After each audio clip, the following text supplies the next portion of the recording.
பாரதி நிகழ்ச்சியோடு இணைந்து கொண்டிருக்கின்றோம். பாரதி நிகழ்ச்சியில் அடுத்த பகுதியான மகளிர்கே பகுதியூடாக இணைந்து கொள்ள போகின்றோம். இந்த பகுதியானது மருத்துவர்களுடைய ஆலோசனைகள் பல நிறைந்த பகுதியாக அமைந்துள்ளது.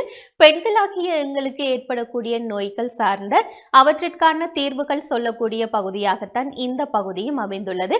அதையும் தாண்டி நீங்களும் உங்களுக்கு இருக்கக்கூடிய சந்தேகங்கள், மருத்துவம் சார்ந்து உங்களுக்கு இருக்கக்கூடிய பிரச்சனைகள் தொடர்பான சந்தேகங்களுக்கு அதற்கான தீர்வுகளை பெற்றுக்கொள்ள விரும்பினால் எங்களுடைய தொலைபேசி இலக்கமான 0775900555 என்ற இலக்கத்திற்கு வாட்ஸ்அப்பின் ஊடாகவோ அல்லது குறுஞ்செய்தி மூலமாகவோ உங்களுக்கு ஏற்படக்கூடிய சந்தேகங்கள், உங்களுக்கு இருக்கக்கூடிய சந்தேகங்களினை எங்களுக்கு அனுப்பி வைக்கின்ற பட்சத்தில் எதிர்வரும் நாட்களில், அதாவது எதிர்வருகின்ற நிகழ்ச்சிகளில் அந்த சந்தேகத்திற்கான தீர்வுகளை மருத்துவர்கள் இந்த பகுதியின் மூலமாக உங்களுக்கு வழங்கி வைப்பார்கள். இதனால் நீங்களும் பயன்பெற்றுக் கொள்ளலாம் என்பதையும் கூறிக்கொண்டு தொடர்ந்தும் மகளிர்கே பகுதியூடாக இணைந்து கொள்ளலாம்.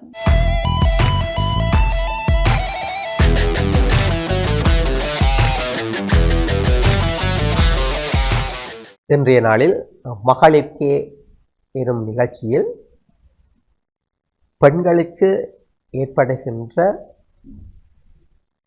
சூதக நீர்க்கட்டி, அதாவது பாலிசிஸ்டிக் ஓவேரியன் டிசார்டர்னு சொல்லுவாங்க, பிசிஓடி.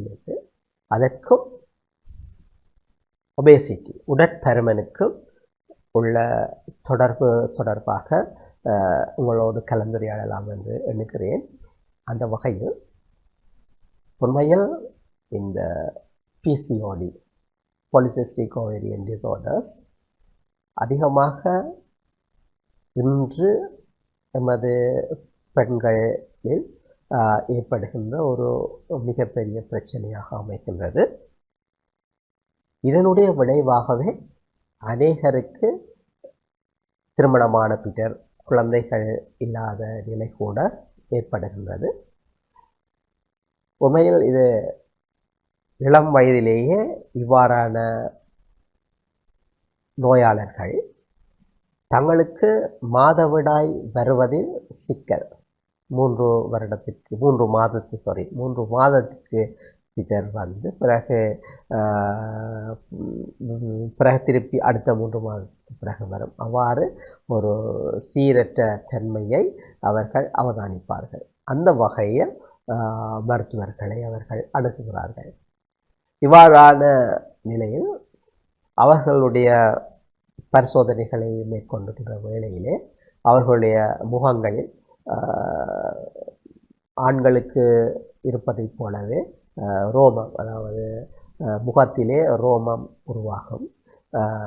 இன்னும் அவர்களுடைய முகங்களில் அதிக பருக்கள் போன்றும், இன்னும் கருப்பு நிறமான படைகள் களத்தில் ஏற்படுவதும் ஒரு குறைபாடாக அவர்கள் கூறுவது வழக்கம். ஆனாலும் அதிலே மிக முக்கியமானது அவர்களுடைய உடற்பருமன். நிச்சயமாக உடற்பருமன் உள்ளவர்களுக்கு இந்த நோய் கூடுதலாக ஏற்படுவதை நாங்கள் எங்களுடைய அனுபவத்திலே நாங்கள் அறியக்கூடியதாக உள்ளது.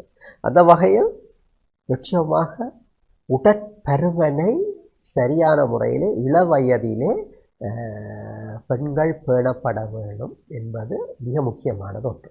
அந்த வகையில் உடற்பருமன் ஏற்படுவதற்கு ஒரு விதத்தில் உணவு பழக்க வழக்கங்கள் பிழையாக இருப்பதும், சரியான உடற்பயிற்சியோ அன்றியும் நடனம், நாட்டியம் போன்ற கலை விஷயங்களில் ஈடுபடாத தன்மையும், தொடர்ந்துமாக ஒரே இடத்திலே உட்கார்ந்து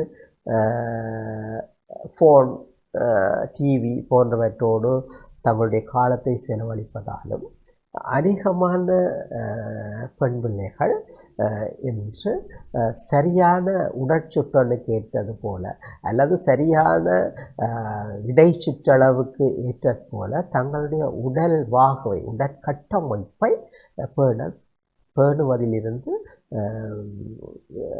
விலகுகிறார்கள். அது அவர்களுடைய அநேக ஆரோக்கியங்களை அது கெடுத்து தொடர்ந்துமாக அவர்களுடைய வாழ்க்கையின் முக்கியத்துவமான அந்த குழந்தை பேற்றை அவர்களுக்கு சிக்கலாக்குகின்றது.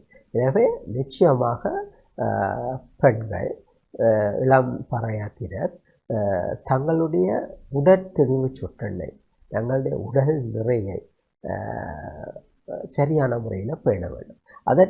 அதோடு எங்களுடைய பாரம்பரியம் அதிகமாக அந்த பெண் பிள்ளைகள் பராயம் எதின பொழுது அவர்களுக்கு முட்டை நல்லெண்ணெய் பச்சையாக, நல்லெண்ணெய் உண்மையில் பச்சையாக கொடுப்பது நல்லதே. இருந்தால் அதில்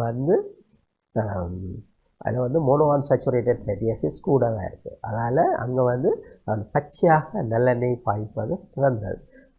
அத்துடன் கத்தரிக்காய், அதில் இருக்க ப்ரோட்டீன்ஸ், இவ்வாறான உணவுகள் உண்மையிலே அவர்களுடைய ஹார்மோன்ஸ் லெவலை சரிப்படுத்தும், ஹார்மோன் மட்டத்தை சீர்படுத்தும்.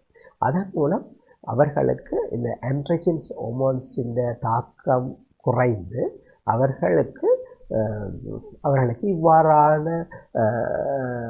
பிரச்சனைகளில் இருந்து அவர்கள் விடுபடுவதற்கான சந்தர்ப்பம் உள்ளது.